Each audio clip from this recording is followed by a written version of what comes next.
કે નવનીતભાઈ બાલદિયા કોળી સમાજને એણે કોળી સમાજનો ઉપયોગ કર્યો કે હવે એ કોળી સમાજને ઉપયોગી થશે?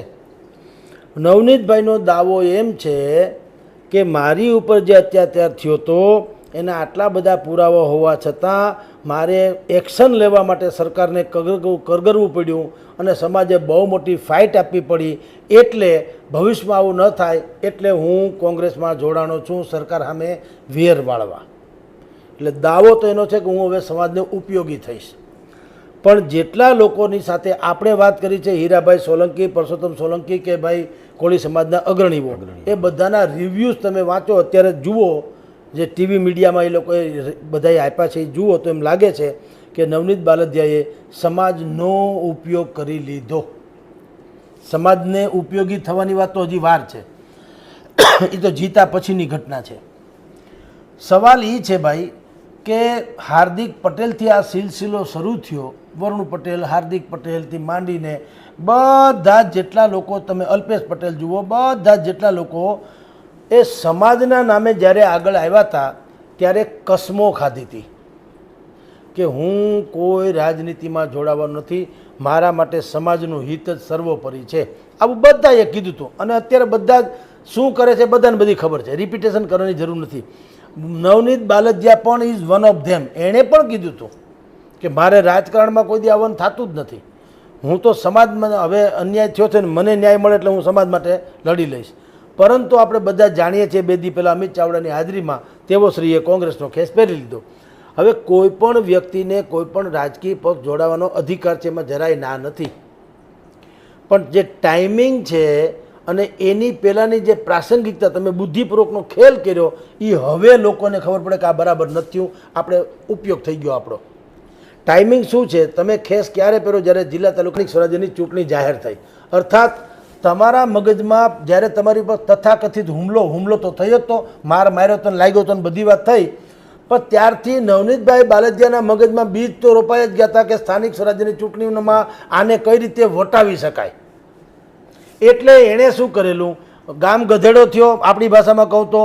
પછી પરસોત્તમ સોલંકી, હીરાભાઈ સોલંકી, કુંવરજી બાવળિયા, બ્રિજરાજસિંહ સોલંકી ભાઈ આમ આદમી પાર્ટીવાળા, બધા જ કોળી સમાજના નેતાઓ ત્યાં આવ્યા. પરસોત્તમભાઈના દીકરાએ આવ્યા છેવટે તો, રાઈટ. બધાએ કોશિશ કરી સમાજના નામે ઉહાપોહ મચાવ્યો. સમિતિ નથી, ગાંધીનગર ગયા, ગાંધીનગર સરકારે રજૂઆત કરી, સરકારે પણ એને સાંભળ્યા. એસઆઈટીની રચના થઈ, જયરાજ આહિર જે છે જેલમાં ગયા, જેને બાકી બધા પકડાણા. બધી જ પ્રક્રિયા તો થઈ, નજર સામે છે, એમાં કંઈ છુપાછુપી તો છે નહીં. અને હીરાભાઈ સોલંકીએ પ્રેસ કોન્ફરન્સ કરીને અથવા તો પત્રકારોને એમ કીધેલું કે હવે નવનીતભાઈને ન્યાય મળી ગયો ગણાય. આ ચેપ્ટર અહીં પૂરું થાય છે. પણ નવનીતભાઈ બાલદિયાએ ત્યારે પણ એમ કીધું હતું કે અમને હજી કહેવા તો ન્યાય મળ્યો છે, હજી ફલાણું બાકી ને ઢીકણું બાકી. કે જે પોલીસ અધિકારીઓએ મારી ફરિયાદનું એમાં નજરઅંદાજ કરી અને ખોટું મને મિસગાઈડ કર્યો, એની સામે હવે એક્શન લ્યો. પોતાનું તો પતી ગયું, માયાભાઈનો છોકરો જેલમાં ગયો ને અંતે બધું પતી ગયું, તો હવે કે પોલીસ સામે લ્યો. એટલે ત્યારથી જ આપણે અનેક ડિબેટ મેં કરી હતી. જે તે સમયે મેં કીધું કે નવનીતભાઈ હવે રાજનીતિ ખેલવા જઈ રહ્યા છે અને એનો અત્યારે આ દાખલો છે, તમારી સામે કોંગ્રેસમાં ગોઠવાઈ ગયા છે. તો જે ટાઈમિંગ છે એનો એ બહુ બેહુદો ગણી શકાય, કારણ કે એની મનસા રાજકારણ ખેલવાની હતી, તો એણે સમાજને આવી રીતે ડખે ન ચડાવાય. હવે મને કયો વિચાર કરો કે પરસોત્તમ સોલંકી, ભાઈ હીરાભાઈ સોલંકી, કુંવરજીભાઈ બાવળિયા, બ્રિજરાજજી તો આમ આદમીમાં છે, પણ આ 3 તો ભાજપમાં છે. કુંવરજીભાઈ તો મંત્રી છે, કેબિનેટ મિનિસ્ટર છે, પરસોત્તમભાઈ મંત્રી છે, હીરાભાઈ ધારાસભ્ય છે. એ હવે કયા મોઢે સરકારને કહી શકશે કે અમે અમારા સમાજને માટે થઈને તમારી ત્યાં ઘોડે ચડ્યા હતા, તો હવે સરકાર કહેશે કે શું થયું? તો એ ભાઈ તો કોંગ્રેસી નીકળ્યા, કારણ કે વિચારધારાને વરેલા હોય તો જ આવ્યા હોય. અને એને પત્નીશ્રી, ધર્મપત્નીશ્રી સરપંચ છે, પોતે સરપંચ પદું ભોગવતા હતા. તો સવાલ એ છે કે જ્યારે એક વ્યક્તિ એક તો બેદાગે નથી ખરડાયેલા હતા, બીજું એણે સમાજનો ઉપયોગની રાજનીતિમાં તો હતા જ, એની પત્ની સરપંચ હતા, મૂળ તો પોતે હતા, પણ એને 2 થી વધુ સંતાનો હોવાને કારણે ગેરલાયક ઠેર્યા, એટલે પત્નીને ઉભા રાખ્યા, પત્નીને સરપંચ બનાવી. બગદાણા ટ્રસ્ટ જે અબજો કરોડો રૂપિયાનું ટર્નઓવર, એમાં ધરાર ટ્રસ્ટી થવા માટે તેને જાવા માર્યા. અને આ કેસને પણ એ રીતે બગદાણાના કેસની સાથે સંલગ્ન ગોઠવવામાં આવ્યો કે જેથી કરીને બગદાણા ઉપર પ્રેશર ઊભું થાય ટ્રસ્ટ ઉપર, અને પછી સમાજ ઉપર એ કર્યું. આ બધું તમે કરીને અંતે તમે તમારો છૂપો એજન્ડા હતો એ હવે જાહેર કર્યો, એટલે સમાજમાં એના ઘેરા પ્રત્યાઘાત પડ્યા છે કે તમે સમાજના નામે જ્યારે આગળ નીકળો છો ત્યાર પછીથી તમે સમાજને પૂછીને જાઓ, કાંઈ વાંધો નહીં.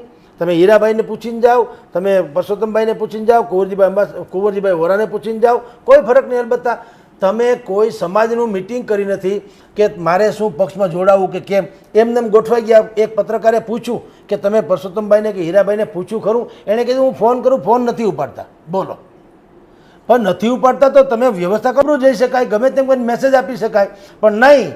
તમને તો એ ભાગશાળી કે ફોન ન ઉપાડ્યો, કહેવાય એ ખરું કે મેં ટ્રાય કરી હતી, તમે ન ઉપાડ્યો. હીરાભાઈને પૂછ્યું, હીરાભાઈએ શું કીધું કે ભાઈ દરેકને પોતપોતાની વિચારધારા પ્રમાણે રાજકારણ ખેલવાની છૂટ છે, એમ કરીને એણે સમાજના બુદ્ધિપૂર્વકના ભયે સમાજમાં તડા ન પડે, સમાજમાં ભોઠા ન પડે, એટલે આવું સ્ટેટમેન્ટ આપવું પડ્યું. નહીંતર તો હીરાભાઈએ કહેવું જોઈએ ને ભાઈ મારો માણસને મેં રજા આપી છે, કાં નથી કહેતા? નથી કહેતા. એટલે સવાલ એ છે કે આ આખા પ્રકરણમાં સમાજને હાથો બનાવીને ભાઈ નવનીતભાઈ બાલદિયા જે છે એણે રાજકીય સવારી કરી લીધી. ઘણા સમયથી હું એક વાત કરું છું, જે લોકો સમાજના નામે ઠેકા ધરાવીને નીકળી પડે, એક જ જવાબ તમને આપી દો, પછી બધું વિશ્લેષણ ભલે કરું. સમાજે પૂછવું જોઈએ કે તમારું સમાજ પ્રત્યેનું ઉત્તરદાયિત્વ કેટલું, તો તમે અમારો ઠેકો લઈને નીકળવાનો અધિકાર. નહીંતર પ્રેસ નોટ આપવી જોઈએ. અચ્છા, શું કરવું જોઈએ? ધારો કે હું ખુદ પરશુરામ બ્રહ્મ સંસ્થાન નામે કંઈક સંસ્થા નામ આપી દઉં, ગમે એ ભગવાન પરશુરામના નામે, અને બ્રહ્મ સમાજના નામે નીકળી પડું, તો મારા સમાજે પ્રેસ નોટ જાહેર કરવી જોઈએ. જેટલા મંડળો એક્ટિવ હોય એટલા બધાએ, કે જગદીશભાઈ બ્રહ્મ સમાજના નામે નીકળ્યા છે પણ સમાજમાં એનું કાંઈ ઉત્તરદાયિત્વ છે નહીં, એટલે તમે સમાજના નામે કોઈ એને શરમાવતા નહીં. તો જગદીશભાઈને તમારે જે ટિકિટ આપો ન આપો, છૂટો હારો છૂટો જે કરો તે, પણ એ ફલાણા સમાજના અગ્રણી છે, અગ્રણી બગ્રણી કાંઈ છે નહીં. એવી રીતે તમામ સમાજે કરવું જોઈએ. સમાજનો ઠેકો એને જ લેવા દેવો જોઈએ જેણે સમાજ માટે થઈને કાંઈક પણ કુરબાની આપી હોય. તન મન કે ધનથી, જરૂરી નથી કે પૈસા જ આપ્યા હોય, તન મન કે ધન ગમે તે રીતે એ સમાજમાં મન વચન કર્મથી સમાજ પ્રત્યે સમર્પિત રહ્યો હોય એવા વ્યક્તિ હોય તો જુદી ઘટના છે. બાકી તમામ સમાજે એક વસ્તુ ધડો લેવો જોઈએ કે અમારા નામે તમને કોઈ, અમારા એટલે કોઈ પણ સમાજના નામે કોઈ માણસ રાજકીય, ધાર્મિક, સામાજિક કે બીજું કોઈ પણ લાભ લેતો હોય તો એને સ્ટ્રિક્ટલી પ્રોબિટેડ, એટલે કે પ્રેસ નોટ જાહેર કરીને કહેવું જોઈએ કે આ અમારા સમાજના નેતા નથી, સમાજનો સભ્ય છે, નેતા નથી. આવું નથી થતું એટલે લોકો સમાજના નામે ચરી ખાય છે. એટલે તમને કહું કે જેટલા જાગૃત મંડળો છે, આ કોળી સમાજમાં માંધાતા ગ્રુપ છે થી માંડીને બ્રિજરાશ્રી આપવાળા છે, બધાએ કેટલા લોકોએ બધી અલગ અલગ પ્રકારના સંગઠનો તો છે જ. તો એ સંગઠનોએ અત્યારે જો એની ફેવરમાં હોય તો કહેવું જોઈએ કે ભાઈ નવનીતભાઈ બાલદિયાએ સમાજ પ્રત્યે આટલી સેવા આપી છે, એટલે અમારો રાજીપો છે કે એ ભલે ગમે ત્યાં ચૂંટણી લડે, તો પાછો વાંધો નથી. કારણ કે આપણે તો નવનીત સમર્થન હોવું જોઈએ, અને સમર્થન દેવા પાછળ રીઝન હોવું જોઈએ. રીઝન વગરનું કોઈ પણ માણસ હોય તો નકામું છે. એટલે તમામ સમાજે એમાંથી પ્રેરણા લેવી જોઈએ. આ છેલ્લો બનવો જોઈએ આવો કિસ્સો. હાર્દિક પટેલથી માંડી અત્યાર સુધીમાં 15-20 જણાની આખી ઓલી છે. બગદાણા કેસમાં ભારતીય જનતા પાર્ટીની સામે જેણે માથા ઊંચકા હોય જે તે સમયે સમાજના નામે, ધારો કે હવે એની શું હાલત થાય? ભારતીય જનતા પાર્ટી એને શું કામ કોઈ એના તક આપે અથવા શું કામ વેર ન વાળે? માની લ્યો તો એ જે સામાન્ય લોકોને નુકસાન થાય એમાં નવનીતભાઈ ક્યાં મદદ કરવાના? અને નવનીતભાઈ કોંગ્રેસમાં આવવાના છે. કોંગ્રેસમાં આવીને આપણે બધા જાણીએ છીએ હાલની સ્થિતિ કોંગ્રેસ શું છે. નવનીતભાઈને ફાયદો થાય, સમાજને તો કાંઈ થવાનું નથી. એટલે તમને કહું છું તમારા પ્રશ્નના જવાબમાં કે દરેક સમાજે હવે ખામોશી નહીં જાળવવી જોઈએ.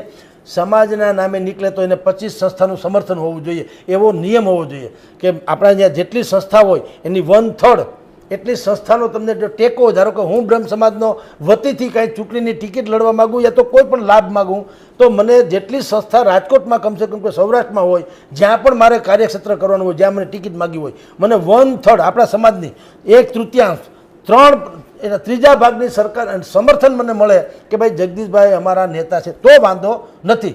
પણ નવનીતભાઈ કે જગદીશભાઈ પોતાની મેળે ઘોષિત થઈ જાય કે હું સમાજનો નેતા, એમ થવું ન જોઈએ. એમ થવાને કારણે સમાજ ઠેરનો ઠેર રહે છે. નવનીતભાઈ અને હાર્દિક પટેલો ક્યાં ને ક્યાં પહોંચી જાય છે.